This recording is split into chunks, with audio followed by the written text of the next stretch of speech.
c'est El Hadj Damsi Diop, résident à Thiaroye Azur. L'objectif c'est une réunion d'information. Certains des membres du mouvement sont allés à ONAS pour s'enquérir de la situation concernant le projet de dépollution de la baie d'Anne. Après cette étape, ils ont eu pas mal d'informations qu'ils sont venus restituer à la population de Thiaroye Azur. Parmi ces informations, on a l'état actuel du projet, la situation du projet, qu'est-ce qui a été fait, où se situe le blocage, quelle est la part de Thiaroye Azur dans ce projet, quel impact ce projet aura dans Thiaroye Azur. Ils ont recueilli pas mal d'informations, à savoir que Thiaroye Azur ne fait même pas partie des prévisions de l'ONAS, de ce projet de dépollution de la baie d'Anne. Thiaroye Azur a été lésé. Le projet a évolué depuis lors, il y a eu pas mal de pourparlers depuis 2016 ou 2017. L'ancien DG était venu ici même sur ce terrain, nous présentant le projet, mais entre-temps il y a eu plus de 5 ou 6 DG qui ont été remplacés. Et depuis lors, on n'a pas eu d'informations là-dessus.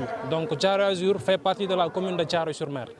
Nous pensons qu'ils confondent Thiaroye Azur et Thiaroye-sur-Mer. Certes, on fait partie de la commune de Thiaroye-sur-Mer, mais les réalités sont différentes.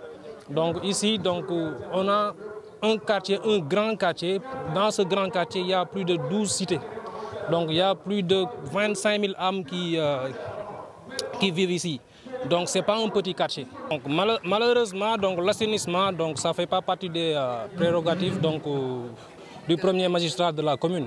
Malheureusement, du coup, nous sommes allés directement à la source, à l'ONAS, et nous avons exposé le problème là-bas. Nous, par rapport à ce projet, nous voulons être connectés par rapport à ce projet, par rapport à la dépollution, par rapport au branchement tout à l'égout. Ça, c'est de un. De deux, nous voulons aussi que ce projet puisse impacter l'assainissement de notre commune ou bien de notre quartier Thiaroye Azur. Nous voulons aussi que ces ruelles que vous voyez, ces rues et ruelles, que toutes ces rues et ruelles soient dotées de pavage ou bien de goudron. Troisièmement, nous voulons aussi un circuit de canalisation. Il y a l'existant.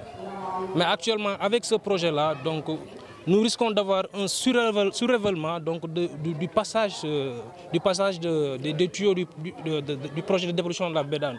Du coup, le quartier ou bien la cité risque d'être un peu plus bas que les tuyaux.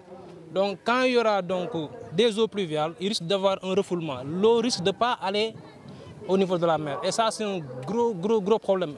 J'espère que ONAS a prévu vraiment ce cas de situation-là. Parce qu'actuellement, avec ces travaux-là, on a eu pas mal de problèmes durant l'hivernage, jusque-là. Rien que pour arriver ici, il faut faire vraiment les 400 pas. Tout est barré. Déjà, avec cette première action, la première action, elle est là. C'est une réunion de restitution d'informations. Pour sensibiliser toute la population, pour que tout le monde soit au même niveau d'information. Mais après, il y aura d'autres plans d'action que nous n'allons peut-être pas développer ici. En concertation avec les résidents, nous allons dérouler la deuxième phase.